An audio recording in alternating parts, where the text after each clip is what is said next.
Ya, kita coba akan bahas hal ini pemirsa. Kita memang mengawal kasus ini dari awal hingga saat ini dan sudah bergulir saat ini diproses oleh Barreskrim Mabes Polri dari penyelidikan hingga naik ke tingkat penyidikan. Tapi kita masih menunggu kapan status tersangka ini disematkan oleh Barreskrim Mabes Polri.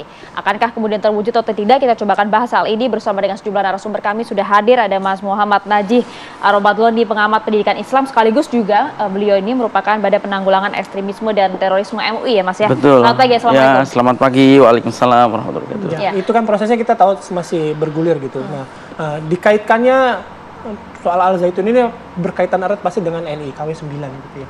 Nah, perjalanannya kan panjang ya Mas ya. Iya.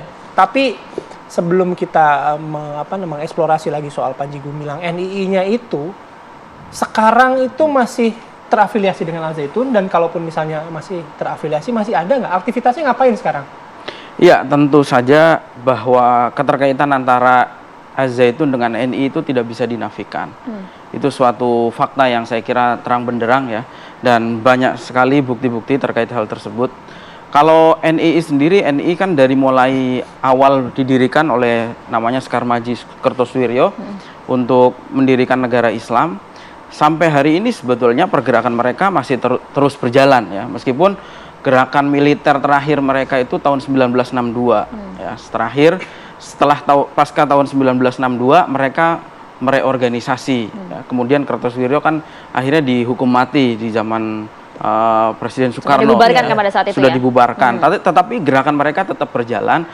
Dan beberapa kasus itu terjadi, artinya beberapa jadi gini, NII itu kan induk organisasi teror yang ada di Indonesia. Baik itu yang ada hari ini seperti Jamaah Islamiyah, JI, maupun Jamaah Ansarud Daulah, JAD. Kalau kita runut, genealoginya akan sampai ke NII. Karena pendiri JI, Abu Bakar Ba'asyir dan Abdullah Sungkar itu adalah anggota NII. Jadi sebetulnya NII ini induk organisasi teror yang ada di Indonesia. Beranak pinak, cukup banyak berkembang. NII sendiri juga tetap berkembang ya. Kan dulu berkembang di Aceh, berkembang di Sulawesi, ada Kahar Mudzakkar, ada Daud Bereh, dan seterusnya. Termasuk beberapa kasus pengeboman yang pernah terjadi di Indonesia itu juga sangat terkait dengan NII. Nah masuknya Panji Gumilang kemudian dianggap Al Zaitun kemudian terafiliasi dengan NII, itu sejak kapan dan apa yang membuat Panji Gumilang ini ya seolah-olah sulit tersentuh gitu? Kalau keterkaitan sejak awal berdirinya Al Zaitun itu terkait dengan NII. Jadi kan Panji Gumilang ini komandan KW 9, Komandemen Wilayah 9 ya. Kemudian di tahun 60-an dia terpengaruh oleh ajaran Isa Bugis. Jadi selain NII, dia ini terpengaruh juga oleh ajaran Isa Bugis. Nah, kemudian juga ada namanya Karim Hasan, Lembaga Kerasulan. Jadi Panji Gumilang ini sudah sinkretik sebenarnya. Nah, kemudian di Cisaat Sukabumi tahun 70-an dia menyebarkan ajaran Isa Bugis itu. Lalu kemudian diusir oleh warga, ditolak oleh warga. Kemudian dia memindahkan wilayah propagandanya ini ke Subang, kemudian ke Indramayu. Nah, di Indramayu itulah dia melakukan restrukturisasi tadi. Dia mulai mengubah strateginya dari yang tadinya Kertosuwiryo itu menggunakan militer, dia menggunakan pendekatan lain, membuat gerakan civil society seperti Masyarakat Indonesia Membangun, Yayasan Pesantren Indonesia, sampai dengan sekarang namanya LMK. Nah, ini yang membawahi Al Zaitun. Jadi Al Zaitun sejak awal berdirinya itu terkait dengan NII ya. Sampai dengan hari ini tidak pernah ada pernyataan bahwa mereka itu sudah keluar dari NII. Mas Najih, kalau sejak awal kemudian dibangunnya Al Zaitun ini memang terafiliasi dengan NII, dengan adanya Panji Gumilang yang juga tercemar oleh paham Isa Bugis, mengapa kemudian bisa lolos Al Zaitun kemudian mendapatkan izin oleh pemerintah? Iya, sebetulnya begini. Ya, ini kan informasi yang mungkin tidak banyak diketahui oleh publik ya.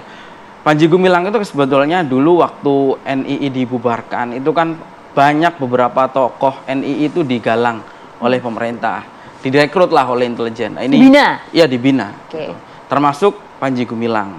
Waktu itu kepentingan pemerintah dua, ya tidak sepenuhnya salah ya, mungkin juga beberapa nama pejabat disebut dalam hal ini. Tidak sepenuhnya salah sebetulnya, karena waktu itu mindset pemerintah pada saat itu yang pertama harus menundukkan gerakan mereka itu. Yang kedua, mereka NII ini bermanfaat untuk meredam aksi PKI. Nah, karena dua hal ini. Kemudian dari situ Panji Gumilang mengenal banyak perwira intelijen sebetulnya. Jadi Panji Gumilang termasuk adiknya kan akhirnya menjadi agen aktif di BIN ya, yang MYRAS itu, Muhammad Yusuf Rasidi itu. Nah, Panji Gumilang sendiri memanfaatkan kedekatannya dengan beberapa tokoh intelijen itu untuk mendirikan Al-Zaitun. Sehingga ketika NII dibubarkan dan banyak tokoh NII ditangkap, Panji Gumilang tetap selamat. Padahal dia di lapangan, anggota-anggota itu mengaku bahwa pimpinannya adalah Panji Gumilang. Tapi anggotanya ditangkap, Panji Gumilang tetap bebas sampai dengan hari ini. Dan saya juga masih ragu sebetulnya pemerintah serius menangani ini. Karena pernyataan terakhir dari Wakil Presiden menyatakan bahwa tidak akan menutup Al-Zaitun. Ya, Ya, ini dibina, sama kan? kasusnya dengan pada saat investigasi 2002 kemarin ya dari MUI yang kemudian hasilnya ya pembinaan. Hingga saat ini begitu. Ya kalau pembinaan kan dari dulu, dari awal berdirinya itu pembinaan, mau sampai kapan? Ini persoalan akan jadi bom waktu dan terus menerus ini akan secara periodik akan menjadi persoalan kembali kalau tidak ditangani secara serius hari ini. Tapi memang ini kan kepentingan politiknya kental ya. NII itu bagaimanapun kan masanya cukup besar, ratusan ribu. Ada yang perkirakan itu 300.000 anggotanya. Nah itu kan ini kan suatu suara yang besar bagi politisi gitu. Artinya ada suara yang besar. Di Al-Zaitun sendiri kan setiap pemilu juga ada TPS-TPS yang didirikan di sana. Dan ini anggotanya solid gitu. Artinya Imam Panji Gumilang bilang apapun, 300.000 ini akan ikut.